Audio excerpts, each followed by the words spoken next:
Marco, good to have you on. We can both agree the world is not the same anymore and it's only getting worse. Absolutely, Piers. Things are spiraling and governments are failing their own people.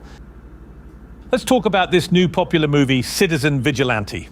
What do you think of it? It's a good movie with a great message. For them to make a movie in a country that locks you up for saying, "I love bacon," that's run by Muslims, they actually did an amazing job with that. The movie sends a strong message. It's not promoting violence. It's telling the government, look, us Americans, British, Irish, Australians, Japanese, and the rest of the West are just sick of the government not doing anything to protect its citizens. Just look at the UK alone. Over 200,000 girls under the age of 14 have been raped by multiple sand rags. But surely that's just propaganda. The sand rags, as you call them, are peaceful people. Look at the whites. They have grapes all over the place. Yeah, you will find grapes by any race, that's true. But come on, Piers, stop lying to yourself for collecting that paycheck from the devil. The sand rag grapes were up by 263%. But then you have per capita that shows whites.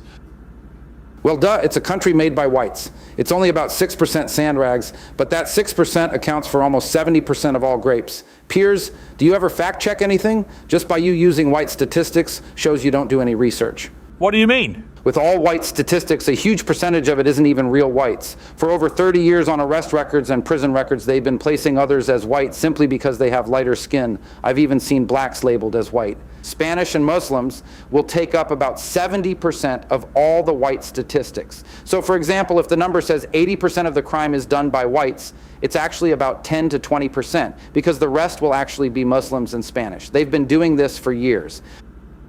If you simply did research and fact-checked things, you would know about this. This was done to make whites look like the bad guys. But the far right are so angry about the migrants and sand rags that in some places they're actually setting shelters on fire with migrants still inside. I know I'm not supposed to say this, but I actually think something extreme like that needs to happen. I'm not saying go around and hurt people, but I'm saying hit the streets and show them enough is enough. They want this to end. That's racist. How is it racist when you're simply trying to save your country and protect the women and children of this country? I swear, Piers, if they found stuff on your computer, I wouldn't be surprised with how much you fight to defend grapes over your brothers and sisters. That's completely uncalled for. Piers, do you even talk to the female victims or ever listen to their stories? No, why would I? It's probably all right-wing propaganda anyway. A white girl getting grapes is propaganda? What is wrong with you? Are you a member of the group or something? We legit have girls scared to check the mail, scared to go to school or even outside.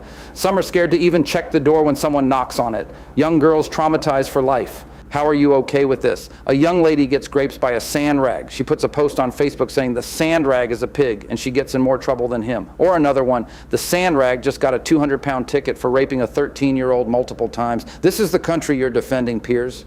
You're exaggerating. Piers, what do you think about all the churches, shrines, and temples around the world just magically all being set on fire? Some countries are losing multiple in a single week. It's happening all over, but only in the countries that took in large numbers of sand rags. All the other countries are doing just fine, but the ones with sand rags have had holy sites burnt down and destroyed. What's funny is all the mosques are fine. Nothing happens to those. Is the fire racist or something? It's like Hawaii, but instead of blue roofs, it's mosques. That's a ridiculous conspiracy theory. You guys truly need to wake up. You always think you know best and you know more than everyone else, and everyone else is always wrong. Even the ones in Dubai and Saudi Arabia and stuff are all telling us to make the sand rags leave. They don't even want them. Well, that's all the time we have. Thank you, Senator Rubio. Anytime, Piers. Keep collecting those checks.